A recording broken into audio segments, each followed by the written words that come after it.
시청자 여러분 안녕하십니까. 지금부터 저는 견해 안보정론을 시작하겠습니다. 자, 오늘 또 국회가 말이죠. 우리 국민의힘에서 완전히 불참한 상태에서 말이죠. 지금 이제 검찰 수사권 폐지하는 거, 보안 수사권 폐지하는 거를 완전히 이제 기습적으로 전부 통과시켰습니다. 자, 이렇게 해서 72년 만에 검찰의 이 수사권이 말이죠. 직접 수사권도 없어지고 보안 수사권도 없어지고, 그야말로 수사 개시권도 없어지고, 그러니까 완전히 손발을 다 잘라내버린 거예요. 자, 이럴 바에는 아예 검찰을 제 주장은 차라리 없애버리지 그랬냐. 차라리. 아마도요, 이게 없을 수가 없는 게 그렇게 될 경우는 이제 우연성이 있기 때문에 못 없애버리지 않았을까. 자, 욕심은 아마도 아예 검찰을 이 기회에 그냥 싹 없애버릴 생각을 갖지 않았을까 생각이 들 정도로 한마디로 이거는 그냥 상식적으로 말이죠. 정상적인 민주국가에서는 예상하기가 굉장히 어려운 일이다. 여기에 말이죠. 검찰의 이 보안 수사권을 없앤 것도 문제지만 더 큰 문제는 이재명이 방탄을 목적으로 하는 그 공소 이 기각까지 여기다 집어넣는 거예요. 이 공소기각사유는요, 기존의 형소법에 6가지가 예시되어 있는데, 거기에 2가지를 더 넣은 거예요. 자, 그래서 더 많은 논란을 야기하고 있습니다. 자, 그러다 보니까 오늘 퇴근길에 말이죠, 이 구자현 검찰총장 대행이 강한 분노를 표시했어요. 이미, 정성의 경우에는 아예 요 반대, 그러니까 필버에 참여했던 김태규 의원한테 아이고 잘했다고 칭찬까지 해주는 정말 이 코미디 같은 일이 벌어지고 있는 거 아니겠습니까? 현직 법무장관이 당에서 아주 사력을 걸고 지금 하고 있는 거를 지금 비판하는 것 같다가 잘했다고 얘기할 정도 되면 이 검찰의 보안수사권 폐지가 얼마나 큰 문제가 있는지를 알 수 있는 것 아닌가. 자, 그래서 이 시간에는 이제 청와대의 반응. 청와대는요, 그 책임을 회피하려고, 이거 우리는 국회 의견을 존중해. 아니, 언제부터 그렇게 국회 의견을 존중했어요. 그럼에도 불구하고요, 지금 민당 의원 중에 반대표를 던진 의원이 하나 있고, 기권을 한 의원이 한 명 있어요. 반대표를 던진 의원은, 자, 노무현의 사위, 곽상원 의원이 반대표를 던졌습니다. 그리고 기권하는 의원은 이소영 의원이 했고요. 그리고 개혁신당의, 개혁신당의 이주영 의원도 반대표를 던졌어요. 그래서 3명이, 2명이 이제 반대, 1명이 기권을 했습니다. 자, 참, 용기무쌍한 그런 의원들이 아닌가, 이렇게 판단이 되고요. 자, 그래서 지금 여성단체 협회에서도 지금 반대하는 이거를 비판하는 성명을 내놓고 있고요. 좋아하는 사람은 딱 3명의 대표 후보밖에 없어요. 그야말로 입이 이렇게 되어 있네요. 자, 그래서 요분들 입장을 여러분께 자세하게 설명을 드리도록 하겠고요. 그리고 남는, 또 하나 이제 중요 주제는요. 자, 드디어 이제 어제, 미셸 스틸 요 대사가 이제 부임을 해서 지금 이제 연합뉴스에 처음으로 기고문을 실었어요. 어제 오면서 이제 공항에서 첫 입장을 짤막하게 발표를 했고, 오늘은 이제 연합뉴스 기고문에다가 연합뉴스에 기고문을 실어서 입장을 내놨고요. 그리고 이제 오늘 첫 번째 인증샷을 찍었습니다. 요 첫 번째 인증샷은 바로 이 샷이에요. 세종대왕 여기 동상이 있죠? 여기 앞에서 처음으로 인증샷을 찍어서 올렸어요. 제가 보기에는요, 이제 이 미셸, 요 대사의 경우에는 그야말로 이제 고국에 와서, 지금 이제 이 대사로서의 임무를 수행하는 거 아니겠어요? 자, 그래서 그야말로 이제, 이 커리어, 인생은 이제, 정치인이라고 이제 볼 수 있죠? 자, 그런데 이제 최종적으로 이제 공직자의 길로 들어선 모국에서 말이죠. 굉장히, 감동, 그야말로 이제 만감이 고취할 것이다. 이런 생각이 듭니다. 자, 그래서 이제 요 관련, 지금 연합뉴스에 기고한 요 성명문, 제가 이미 이제 요지는 앞 방송에서 이제 보도해 드렸는데, 전체적인 내용을 제가 인용해 드릴 필요가 있다 생각을 해서 요거를 다시 한번 여러분께 자세하게 풀 텍스트를 인용해 드리도록 하겠습니다. 자, 그러면 말이죠. 맨 먼저, 지금 구자현, 지금 이제 이 구자현 대행이 오늘 퇴근길에 입장을 내놨습니다. 한마디로 굉장히 유감스럽다 이거죠. 그래서 전격적으로 반발의 표시로 사표를 냈어요. 사표. 자, 사표가 이제 반발하는 내용이 되겠습니다. 자, 그래서 이제, 지금 이제 얘기를 쭉 들어보면, 형소법 개정의 책임을 통감하고 방금 전 사직서를 제출했다. 모든 국민이 법 앞에 공정하게 보호받을 수 있는 방향으로 형사사법제도가 발전해 나가길 진심으로 바란다. 먼저 검찰이 국민의 신뢰를 얻지 못한 점에 대해서 검찰 구성원 모두의 깊은 성찰이 필요하다고 생각한다. 다만 그러한 이유로 제도 개편이 이루어지더라도 실체적 진실을 발견하고 피해자를 비롯한 사건 관계인을 보호하는 검찰의 본질이 훼손되면 안 될 것이다. 그리고 이번 형소법 개정안은 검사가 수사 기록에만 의존해 기소 여부를 결정할 수밖에 없어 피해자 보호에 충실하기 어렵고 시간과 비용도 많이 드는 비효율적 구조를 가지고 있다는 우려를 지속적으로 전달해 왔다. 그러나 이러한 부분들이 받아들여지지 않은 채 개정안이 통과돼 안타깝고 막막한 심정을 갖추기 어렵다. 이렇게 밝혔습니다. 예. 그리고요, 지금 이제 검찰이 보안 수사권만 문제가 아니라 이번에 이제 법안 형소법 개정이 검찰의 보안 수사권을 뺏는 거 이거지 않습니까? 자, 그런데 이제 여기에다가 공소기각 사유를 추가하는 바람에 더 논란이 야기되고 있는 겁니다. 자, 그래서 이제 요 검찰의 보안 수사권도 폐지됐지만은 영장 직접 청구권도 폐지가 됐어요. 손발이 다 잘린 거죠. 자, 그래서 이제 이 공소기각 사유 두 개 추가된 게 뭐냐면 중대한 위법 수사일 때, 그리고 소추의 재량권을 일탈했을 때, 자, 그래서 이제 너무 애매모호하다. 너무나 포괄적이다. 자, 이 모호하면 안 되잖아요. 법은 명확해야 되는 거거든요. 명확해야만이 법안의 예측 가능성이 있는 거 아니겠습니까? 자, 그래서 요것도 문제가 지금 많이 되고 있고, 그래서 법조계에서는요, 지금 이제 이화영의 대북 불법, 그러니까 대북 불법 송금 사건, 이재명 관련 사건이잖아요. 검찰이 공소치다가 뜻대로 안 되니까 법원이 아예 공소기각할 수 있도록 이중장치를 마련한 것이 아니냐. 이런 비판이 법조계에서 나오고 있는 거예요. 예. 자, 그래서 1954년도에 형소법이 제정된 이후에 72년 만에 완전히 지금 박탈이 됐습니다. 예. 자, 여기에 대해서 말이죠. 이거 정말 기가 막힌 일이죠. 예. 기가 막힌 일이죠. 자, 그래서, 지금 이제 구자현, 이 대행. 그래서 이제 구자현 대행이 이제 이렇게 물러나니까 이제 대검의 기조실장이 대행의 대행 역할을 하는 거예요. 정말 기가 막히다. 그래서 지금 대행들마저도 제대로 견뎌내지 못해요. 작년 11월에는 대장동 항소 포기 논란 끝에 노만석 검찰총장 대행이 사표를 냈지 않습니까? 전부 대행들이 연이어서. 그러니까 이게 전부 다 이재명 방탄 때문에 사표를 내는 거예요. 예, 얼마나 이게 기가 막힌 일입니까? 자, 그래서 이제 이 정도로 해서 말이죠. 예, 지금 이제 이 검찰, 사실상은 이제, 수장이죠. 대행이지만은, 자, 그래서, 예, 이 정도로 해서 이제 검찰 부글부글 끓는 것이죠, 지금. 예, 안 그렇습니까? 예. 자, 그러면은 이런 이 보안수사권 폐지에 대해서 우선, 지금 이제 청와대 입장을 먼저 말씀을 드리겠습니다. 청와대는요, 이런 직접 수사권이 이제 폐지된 거와 관련해가지고요, 국회의 입법 과정과 최종 판단을 존중한다. 그래서 이번 형사소송법 개정은 수사와 기소의 분리를 통해서 권력의 남용과 독점을 막는 한편 피해자와 국민인권 보호 수준을 높임으로써 형사사법 시스템이 국민 곁으로 한 걸음 더 다가서도록 할 것이다. 그리고 청와대는 이번 개정안이 현장에서 차질 없이 시행되고 국민께서 삶 속에서 그 변화를 체감할 수 있도록 최선을 다하겠다라고 밝혔습니다. 자, 그리고 이제 우리 국민의힘에서는요, 지금 이제 헌정사의 수치로 남을 희대의 약법이다. 그러면서 거부권을 행사하라고 지금 이제 촉구를 하고 있어요. 자, 이게 거부권을 행사하겠습니까? 당연히 안 하죠. 그러니까 국회 의견을 존중한다고 되어 있는 것 아닙니까? 자, 그리고요, 지금 이제 여성단체 협의회 이쪽에서는요, 지금 이걸로 제가 대신해서 길게 얘기해야 뭐 하겠어요. 피해자 없는 검찰개혁, 형사소송법 일부 개정안 본회의 통과에 깊은 유감을 표한다. 그래서 한국성폭력3단소 민변여성인권위원회 장애여성공감, 한국여성민우회, 한국여성의 전화 이런 데서 일제히 반대하는 입장을 내놨습니다. 자, 그래서 정치적 승패를 겨루는 정쟁으로 전락했다. 예, 여성폭력 피해자 단체의 요구를 무시한 점을 강하게 비판하고 있습니다. 예.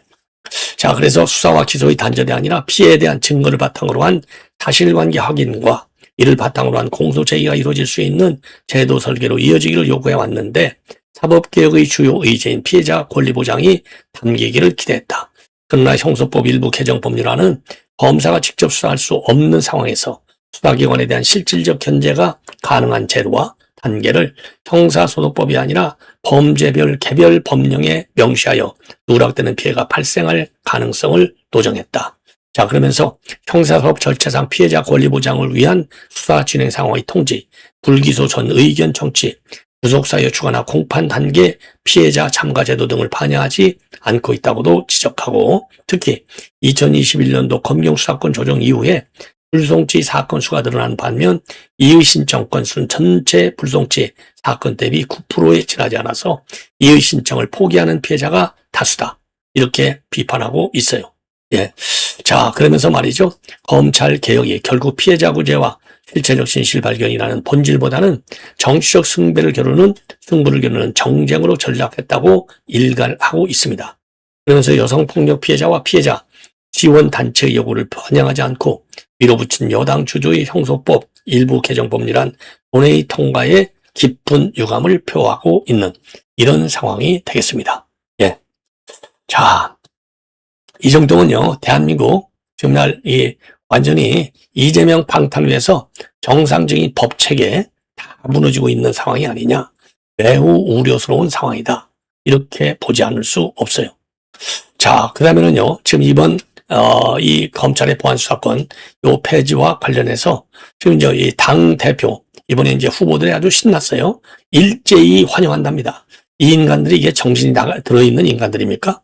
아니, 이런 인간들이 그래 여당의 대표를 하겠다는 게 말이나 되는 겁니까 도대체?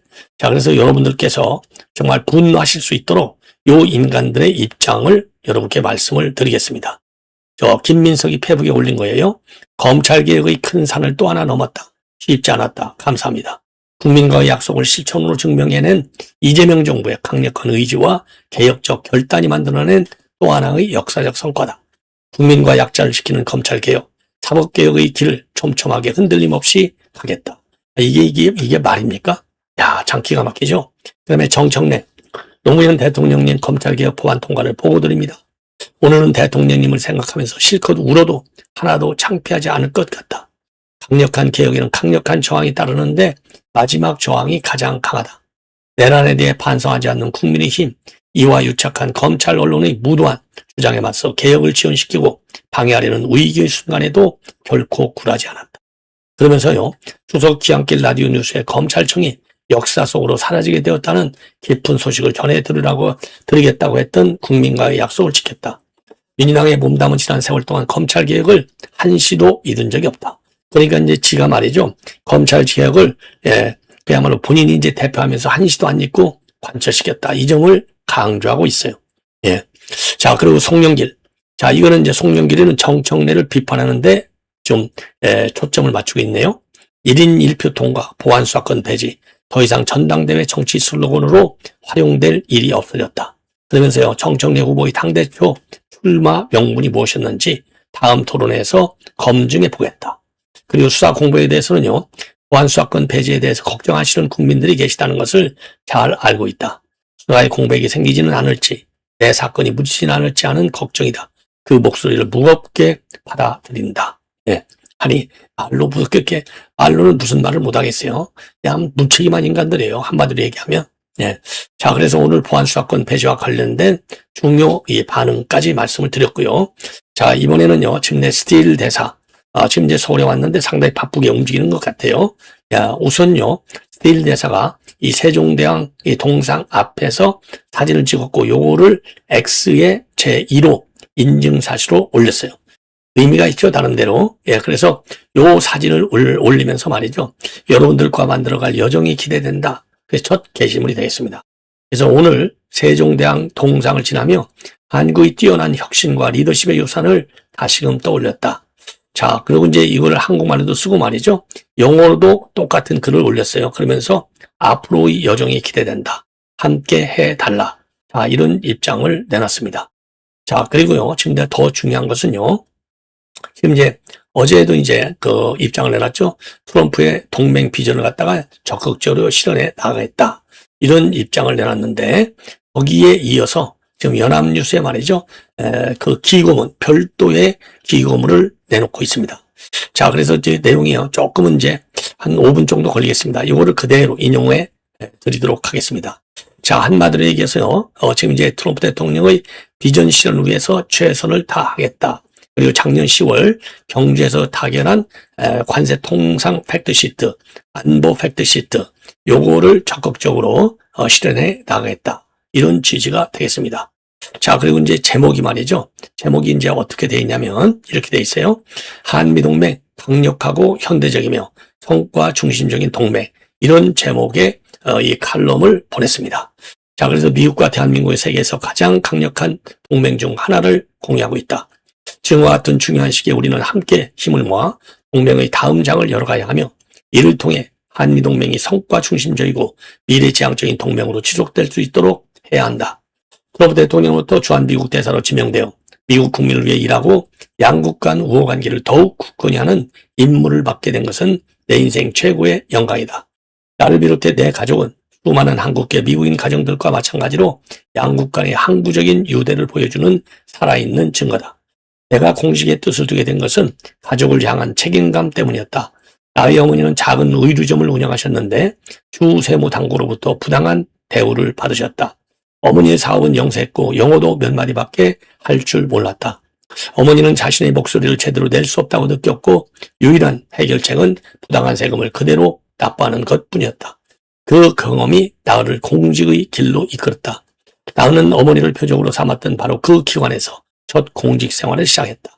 그때도 그리고 지금도 나는 지도자는 국민을 위해 봉사해야 한다고 믿는다. 정부는 국민을 괴롭히거나 위협해서는 안 되며 모든 사람의 이익을 위해 일해야 한다. 즉 기업인과 기업들이 번창하도록 돕고 가장 취약한 계층을 보호하며 세상을 변화시키는 혁신가들을 뒷받침해야 한다. 연방 하원의로 활동하는 동안 나는 인도태평양 지역에 영향을 미치는 글로벌 안보 과제에 집중했으며 더 큰 경제적 번영과 무역을 위해 싸웠고 모든 이들을 위한 민주적 가치와 인권 중지를 위해 노력했다. 이제 트럼프 대통령을 대표하여 내가 태어난 나라로 돌아와 미국 국민을 위해 일하는 책임을 맡게 된 것을 깊이 영광스럽게 생각하며 겸허히 막중한 책임감을 느낀다. 우리 두 나라 간의 우정은 140년이 넘는 역사를 이어왔다. 한미동맹은 전쟁 속에서 맺어졌고 자유를 수호하기 위해 어깨를 나란히 했던 이들의 피로 굳건해졌다. 그리고 흔들림 없는 신뢰를 통해 이는 거듭 증명되어 왔다. 미국과 대한민국은 상호방위조약, 핵 확장 억제 그리고 긴밀한 경제적 유대를 기반으로 한미동맹에 대한 철통 같은 의지를 공유하고 있다. 1953년 이래로 한미동맹은 동부아시아, 더 넓은 인도 태평양 지역 그리고 그 너머의 평화와 안보, 번영을 위한 핵심 축 역할을 해왔다. 우리의 경제적 유대, 연합방위체제 그리고 양국 국민 간의 변함없는 우정은 양국 모두에게 이익이 되고 지역의 안정을 유지하는 파트너십의 증거다. 트럼프 대통령의 리더십 하에 미국은 전례 없는 방식으로 철통 같은 한미 동맹을 현대화하고 심화하고 있다. 지난 10월 경주에서 트럼프 대통령과 이재명 대통령은 우리 동맹의 새로운 장을 열었으며 트럼프 대통령은 대한민국이 국빈 방문으로 지금 두 번째 맞이한 최초의 지도자가 되었다. 대한민국 주재 미국 대사로서 나는 경주에서 트럼프 대통령이 제시한 비전을 충실히 이행하는 데 최선을 다할 것이다. 우리는 함께 핵심 산업을 재건 및 확장하고 동맹에 대한 전략적 위협에 대응하며 서로 공유하는 민주주의 원칙을 수행해야 한다. 수호해야 한다. 우리 앞에는 아직 많은 일들이 남아있으며 그 도전 과제들을 결코 과소평가해서는 안 된다. 많은 공동의 우선순위 과제에서 훌륭한 진전을 이루었지만은 또 다른 과제들 역시 더 많은 관심과 솔직한 대화 그리고 양측이 차이를 넘어 상호 이익을 위한 길을 모색하려는 의지를 필요로 하고 있다. 우리의 공동 능력이 앞으로 수십 년 동안 양국 관계의 토대를 궁극적으로 더 튼튼하게 만들어줄 것이라고 확신한다. 나는 철통 같은 한미동맹이 이 지역의 평화 안보를 위한 핵심 축으로 지속되고 양국 국민의 필요를 계속해서 충족시켜 나갈 수 있도록 대한민국과 함께 협력할 수 있기를 기대한다. 우리는 함께 트럼프 대통령이 제시한 한미동맹의 비전인 그 어느 때보다도 더 안전하고 더 강력하며 그리고 더 번영하는 동맹을 만들어 나갈 것이다. 이런 입장으로 돼 있습니다. 자, 그래서 어제 김포공항에 도착해서도 말이죠. 시종일관 강조한 게 트럼프 대통령의 동맹, 새로운 비전, 이것이 더 강하게 성취될 수 있도록 노력하겠다라고 지금 했는데 그 연장선상에서의 첫 기고문이 되겠습니다. 자, 그래서 오늘 말이죠. 지금 조선일보에서 이와 관련해서 사설을 실었어요. 이례적 주목받은 미 대사 부임, 한미 관계가 심각하다는 뜻이다. 맞는 것이죠. 예, 맞는 얘기예요. 자, 그래서 스틸 대사의 부임은 우리 정부의 또 다른 도전이 될 것으로 보인다. 그는 이북 시장민의 딸로 북한과 중국 문제에 일관되게 강경한 입장을 보여왔다. 하원 시절 문재인 정부의 총전선언 추진을 반대하기도 했다. 북한의 유화적인 이 정부 인사들과 결이 맞지 않는다. 민주당 일부 인사는 그를 여러 차례 비판했고 좌파 단체를 구글하며 반대 운동을 벌였다. 이런 상황을 스틸 대사도 당연히 알 것이다. 그와 트럼프 행정부가 이재명 정부의 좋은 인상을 갖고 있다고 기대하기 어렵다. 문재인 정부 시절에도 민주당은 지도부까지 나서 해리 해리스 당시 주한 비대사를 공격했다. 그를 조선 총독에 비유하는 말까지 나왔다. 한미 관계는 원만하게 돌아가지 못했다. 같은 일이 재현될 가능성이 적지 않다. 이 대통령과 외교 당국은 이 정부와 성향이 맞지 않는 스틸 대사를 한국에 보낸 미국의 의도를 꿰뚫어 봐야 한다. 스틸 대사는 트럼프와 직접 소통할 수 있는 관계라고 한다. 그의 부임을 멀어진 양국 관계를 회복하고 동맹을 복원하는 계기로 삼아야 한다. 자, 동아일보 사설이 되겠습니다. 1년 반 공백 메우 스틸 비 대사, 동맹 현안 조율 창구가 되길, 이렇게 되어 있습니다. 자, 그래서 말이죠. 지금 이제 기대가 크다는 거죠. 여러 이제 갈등 요인들이 많지만 기회가 크다. 자, 그래서 이런 터에 말이죠. 한국계 대사의 부임은 각종 동맹 현안을 재궤도에 올릴 기회가 아닐 수 없다. 연방 하원의원 출신으로서 트럼프 대통령과도 소통하는 사이다 하니 최고위권과 직통 찬스도 노려볼 만하다. 하지만 과도한 기대는 금물이다. 스틸 대사는 한국계라고 하지만 엄연한 미국인으로서 미국과 트럼프 대통령을 대변한다. 더욱이 그는 트럼프 대통령의 미국 우선주의 색채가 강한 공화당 인사다. 당장 쿠팡에 대한 차별을 문제 삼는 미국 의원들과 같은 목소리를 낼 수 있다.